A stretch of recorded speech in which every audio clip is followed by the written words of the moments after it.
कतिले त हामीलाई एक फल्ना क्रिस्चियन आयो भनेर ढोकाइ थुनिदिन्थ्यो, न हाम्रोमा आउनु हुँदैन भन्थ्यो। त्यस्तो पनि थियो, तर हामीले धन्यवाद भनेर हामी केही पनि नभनिकन हामी ठिक छ धन्यवाद भनेर हामी अर्को ठाउँ जान्थ्यौँ। जसले चाहिँ त्यति बेला हामीले प्रचार गर्दाखेरि चाहिँ विरोध गर्नुहुन्थ्यो, हामी सुन्दैनौँ, तिमीहरू क्रिस्चियन हो, हाम्रोमा आउनु हुँदैन, हामी सुन्दैनौँ भन्ने खालको जुन खालको उनीहरूले त्यो कुराहरू गर्थे। अहिले ती मानिसहरू नै प्रभुमा आएको छन्। फेरि मलाई थाहा थियो कि मलाई जुन कुरा प्रभुले दिँदै हुनुहुन्छ र जुन ठाउँमा प्रभुले लाँदै हुनुहुन्छ त्यो ठाउँमा चाहिँ जाँदाखेरि आउने चुनौतीहरू चाहिँ मैले त्यसलाई छोडेर प्रभुले दिनुभएको जुन काम छ, जुन जिम्मेवारी छ, त्यसलाई चाहिँ मैले फोकस लिएर अगाडि बढ्नुपर्छ भनेर चाहिँ मैले त्यसरी अगाडि बढ्दै गएँ। प्रभुले दिनुभएको जिम्मेवारी हो, त्यसलाई मैले पुरा गर्नुपर्छ, चाहे मलाई जोसुकैले जेसुकै भनोस्। परीक्षा आए तापनि मलाई समस्या छैन, किनभने म परमेश्वरको निम्ति अगाडि बढेको, परमेश्वरले नै मलाई त्यसमा सफलता दिनुहुन्छ भनेर म त्यो विश्वास लिएर अगाडि बढ्दै गएँ। अनि प्रभुले अहिले सफलता दिनुभएको छ। प्रभुको सेवा गर्नु त सहज त छैन, शारीरिक दृष्टिकोणले हेर्दाखेरि चाहिँ हामी सक्दैनौँ, तर हामी जब परमेश्वरको नजरियाले हेर्छौँ, जब परमेश्वरको वचनलाई हामी याद गर्छौँ अनि प्रभुलाई हेर्छौँ भन्ने चाहिँ हामीलाई त्यो सहज हुन्छ, किनभने हामीले त परमेश्वरको सेवा गरेको मान्छेको होइन। सम्पूर्ण दर्शक महानुभावहरूमा सन्डे अनलाइन सर्भिस युकेद्वारा सञ्चालित जीवन गवाई कार्यक्रममा स्वागत गर्न चाहन्छु। सदा चाहिँ हामी जीवन गवाई लिएर आउने क्रममा आज पनि तपाईँहरूको माझमा हामीले अर्को आशिषमय गवाई लिएर उपस्थित भइसकेका छौँ। ढिलो नगरिकन आजको अतिथिलाई म आजको यस कार्यक्रममा स्वागत गर्न चाहन्छु। पास्टरज्यू, यहाँलाई स्वागत छ। जय मसी। जय मसी, धन्यवाद। सन्चै हुनुहुन्छ पास्टरज्यू? एकदमै। सुरुवात हजुरको परिचयबाटै गरौँ न है। मेरो नाम चाहिँ जितबहादुर छेत्री हो। हजुर। मेरो घर चाहिँ इन्डिया सिलगढी। हजुर। रानडेङ्गी। हजुर। र मैले यहाँ नेपालमा चाहिँ पास्टर सेवकै गरिरहेको छु। हजुरको बुवा मम्मीले नै विश्वास गर्नुभएको कारणले गर्दाखेरि तपाईँले प्रभुलाई विश्वास गर्नुभएको हो कि पछि हजुरलाई आफै प्रभुलाई चिन्ने मौकाहरू पाउनुभयो अनि त्यसपछि प्रभु येशूमा विश्वास गर्नुभएको थियो? होइन, के अरे मेरो बुवा मम्मीहरू चाहिँ अब त्यति बेला प्रभुलाई पाउनु भएको थिएन। म चाहिँ नन क्रिस्चियन फ्यामिलीबाट नि म आएको। हजुर। म आएको के अरे प्रभुलाई विश्वास गरेको क्रम चाहिँ कसरी भयो भन्दाखेरि चाहिँ मेरो एकजना साथी हुनुहुन्थ्यो, उहाँ चाहिँ विश्वासी हुनुहुन्थ्यो। अनि विश्वासी हुनुहुन्थ्यो नि, उहाँसँगै म प्रायः अरूसँग हिँड्दिनँ थिएँ, तर म उहाँसँग चाहिँ हामी साइकलमा चाहिँ हामी जहाँ जाँदा पनि हामी दुईजनै जाने गर्थ्यौँ। अनि हामी जान्थ्यौँ। अनि सेवकाई ऊ अब त्यति बेला त ऊ त विश्वासी, मैले प्रभुलाई विश्वास गरेको थिइनँ। अनि उहाँ सङ्गति जाने, चर्च जाने, अनि उहाँको फ्यामिलीमा जाने, भेटघाट गर्ने, यसरी खानपान गर्ने, अनि उहाँहरूले गर्दाखेरि सङ्गति गर्दाखेरि त्यहाँ बस्ने, हेर्ने गर्थेँ मैले। अनि त्यो गर्दै गर्ने क्रममा चाहिँ तपाईँको एक दिन मलाई मन पर्थ्यो, तर अब हामी एउटा क्षेत्रीय परिवारको भएकोले गर्दा एउटा घरमा कसैले पनि अब प्रभुलाई नपाएको कारणले गर्दा चाहिँ मैले अब हठातै मैले प्रभुलाई विश्वास गर्न सकिनँ। अनि पछि चाहिँ जब म मेरो साथीसँग हिँड्दै गर्दाखेरि अनिखेरि त्यस पश्चात तपाईँको सेवा सङ्गतिमा जाँदै आउँदै गर्ने क्रममा चाहिँ अनि मैले एकपल्ट प्रभुले मलाई दर्शन दिनुभयो, सपनामा दर्शन दिनुभयो। अनि दर्शन पाएपछि चाहिँ मैले प्रभुलाई मैले मेरो प्रभु भनेर मैले स्वीकार गरेँ। कति वर्षको हुनुहुन्थ्यो हजुरलाई विश्वास गर्नु हुँदाखेरि? त्यति बेला म लगभग थियो होला त्यस्तै 18-19 त्यस्तै 20 त्यस्तै थियो होला। विश्वास गर्दाखेरि पहिलोचोटि परिवारमा तपाईँले विश्वास गर्नु? हजुर मैले भर्खरकै उमेरमा विश्वास गर्नुभएको थिएछ। बुवा मम्मीले केही भन्नु भएन तपाईँलाई? अब म घरको एउटा जेठो छोरो पनि भएकोले गर्दा हजुर मभन्दा माथि दिदी हुनुहुन्छ। हजुर। अनि दाजुभाइमा चाहिँ म ठुलो पनि हो। अनि प्रभुलाई विश्वास गरे पश्चात केही सतावट त आयो। हजुर। तर मैले त्यो कुरालाई केही कुरा मानिनँ। मैले प्रभुलाई विश्वास गरेको छु, मैले साँचो कुरालाई पाएको छु भन्ने कुरा मलाई निश्चयता थियो।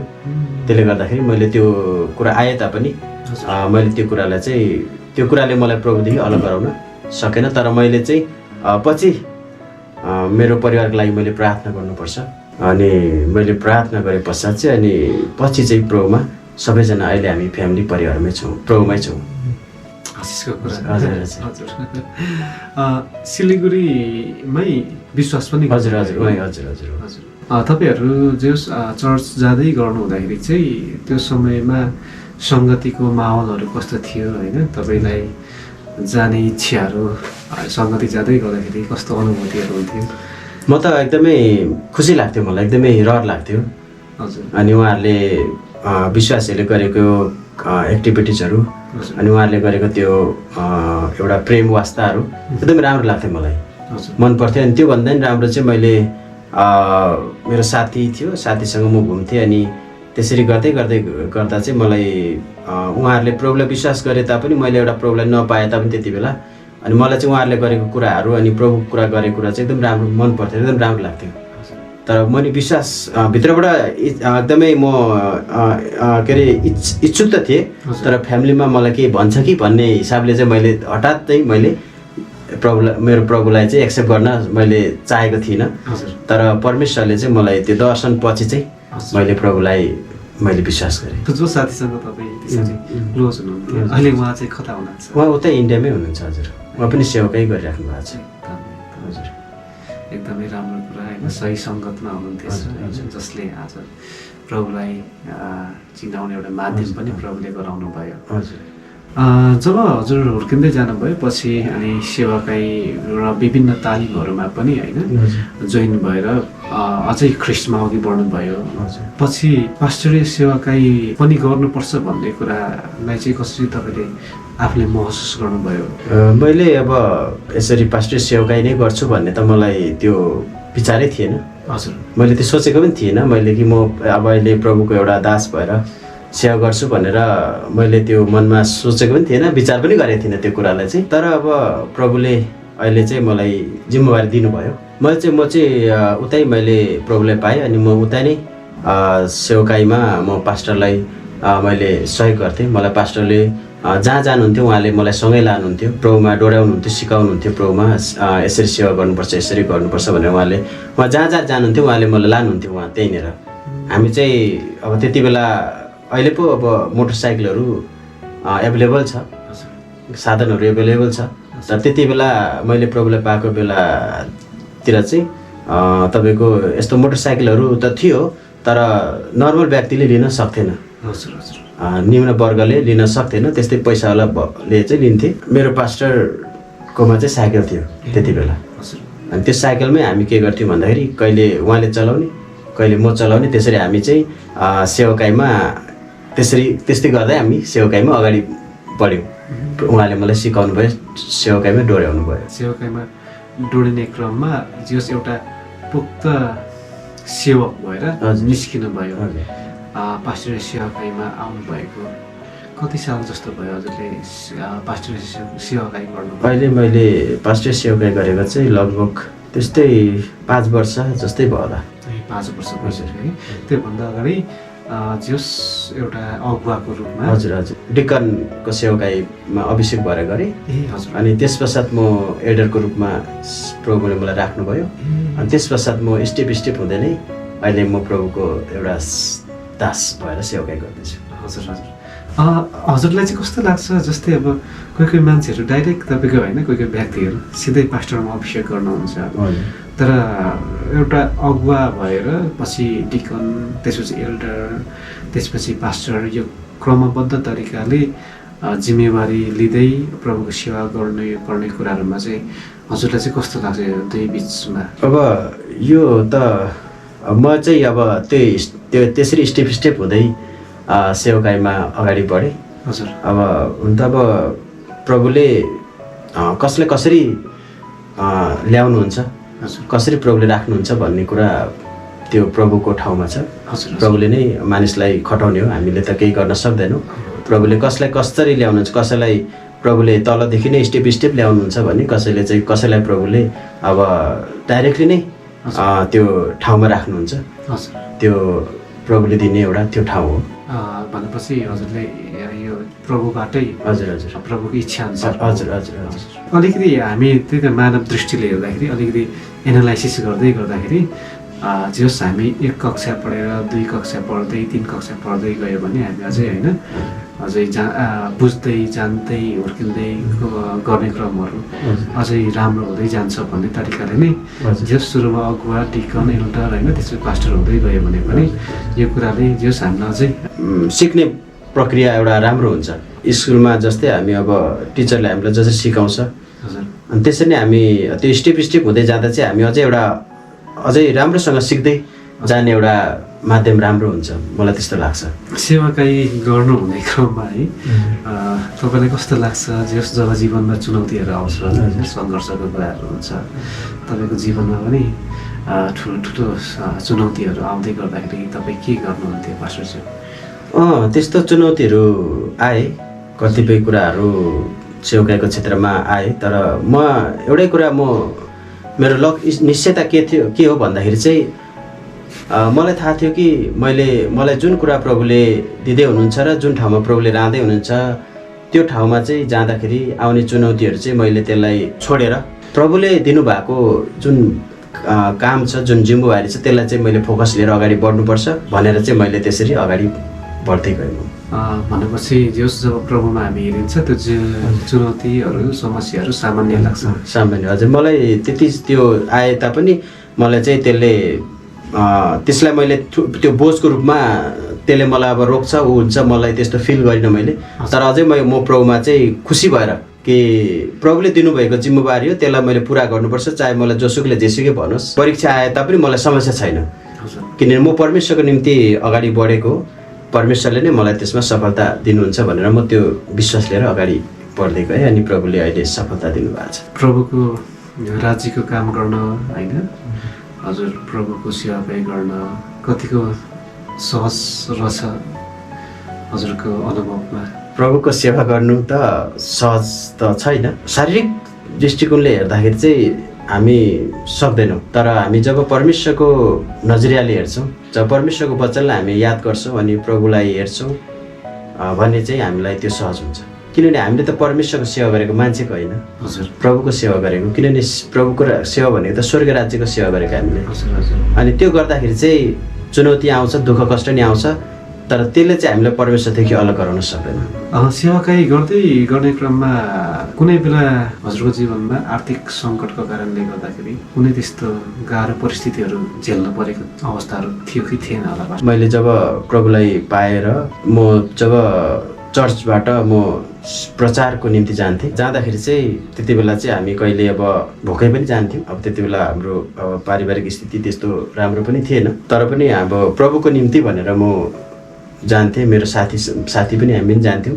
त्यसरी हामीले सेड्युल बनाएको थियौँ अनि जान्थ्यौँ, तर कहिले अब भोकै पनि जान्थ्यौँ।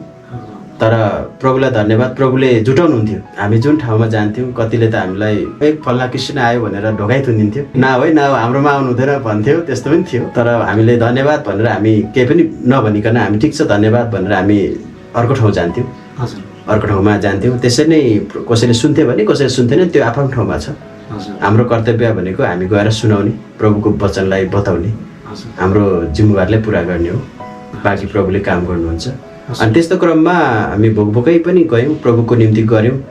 तर परमेश्वरले चाहिँ जुटाउनु हुने हाम्रो प्रभु हुनुहुन्छ। उहाँले चाहिँ कसै न कसैद्वारा भोक लागेको बेलामा अब गाह्रै भयो भन्थ्यो, अब शरीरमा भोकले गर्दा हुन्थ्यो, तर परमेश्वरले कसै न कसैबाट माध्यम भएर प्रभुले जुटाउनुहुन्थ्यो अनि हामी फेरि त्यहाँ खाएर राम्रोसँगै फर्किन्थ्यौँ। त्यसरी सुसमाचार प्रचार गर्दै गर्दाखेरि म्याक्सिमम् हजुरले नेपालमा कि उता के अरे इन्डियामा बढी प्रचार गर्नुभएको छ? मलाई लाग्छ अब नेपालमा चाहिँ अलिक थोरै नै होला। हजुर मैले प्रायः धेरै चाहिँ अब किनभने उतै विश्वास गरेको कारणले गर्दा मैले विश्वास गरे पश्चातदेखि नै म प्रभुमा नै म हिँडेको हो।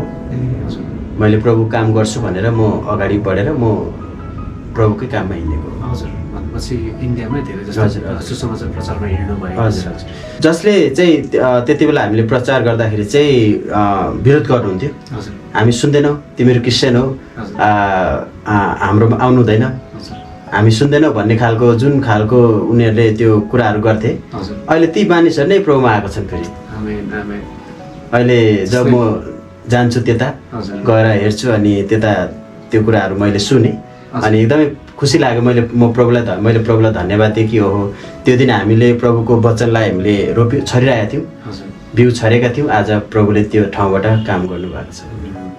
आज त्यो ठाउँमा आज चर्च पनि भएको छ। त्यति बेला जब कसैले प्रभुलाई म विश्वास गर्छु, हजुर अर्थात् हामीले प्रभुको वचन सुनाएर होस् चाहे कसैद्वारा पनि माध्यम भएर किन उसले प्रभुको वचन कहीँ पनि सुनेको किन नहोस्, जब ऊ त्यो व्यक्तिले प्रभुलाई ग्रहण गर्छ त्यति बेला हामीलाई धेरै खुसी लाग्छ, धेरै आनन्दित फिल हुन्छ। किनभने एकजनाले आज प्रभुलाई चाहिँ विश्वास गर्यो, किनभने प्रभुको वचन चाहिँ व्यर्थमा गएन, खेर गएन। प्रभुले त्यस व्यक्तिको जीवनबाट चाहिँ प्रभुले काम गर्नुभएको हुन्छ। हुन्छ पास्टरजी, अब हामी कार्यक्रमको अन्तिम समयमा आएका छौँ र जाँदा जाँदै आज हाम्रो मिडिया हेरेर बस्नुभएका आदरणीय विश्वासी जनहरूलाई तपाईँले केही उत्साहको थोरै एउटा सन्देश दिनुहोस् भनेर म अनुरोध गर्न चाहन्छु। म यही उत्साह दिन चाहन्छु कि आज प्रभु येशूमा हामीले विश्वास गर्नुपर्छ। हजुर अनि उहाँलाई विश्वास गरे पश्चातको हाम्रो जीवन चाहिँ एउटा परिवर्तन हुन्छ अनि हामी प्रभुमा एउटा आशिषित हुन्छौँ हैन। अनि उहाँमा असल एउटा भएर आफू बाँच्यौँ अनि अरूलाई पनि हामीले बचाउनुपर्छ भन्ने म सन्देश अर्थात् उत्साह दिन चाहन्छु। हुन्छ पास्टरजी, हजुरलाई धेरै धेरै धन्यवाद आजको यस कार्यक्रममा आइदिनु भयो अनि आफ्नो आशिषहरू हाम्रो माझमा सेयरिङ गरिदिनु भएको निम्ति। हजुरको जीवन परिवार सेवाकाईमा प्रभुले धेरैभन्दा धेरै आशिष दिनुभएको होस्। हुन्छ, धन्यवाद तपाईँलाई। र सन्डे अनलाइन फेलोसिप माध्यमद्वारा तपाईँले आज हामीलाई यसरी बोलाउनु भयो र यसरी यो आफ्नो गवाई बाँड्नु पाउँदा म पनि धेरै खुसी भएको छु र तपाईँहरूलाई पनि धेरै धन्यवाद दिन चाहन्छु। हुन्छ दर्शक महानुभावहरू, हामी आजको कार्यक्रमबाट बिदा लिन चाहन्छौँ। हामीलाई यतिन्जेलसम्म हेरेर साथ दिनुभयो भन्दै आजको कार्यक्रमबाट हामी बिदा लिन चाहन्छौँ। हुन्छ यहाँहरू सबैलाई जय मसीह। जय मसीह।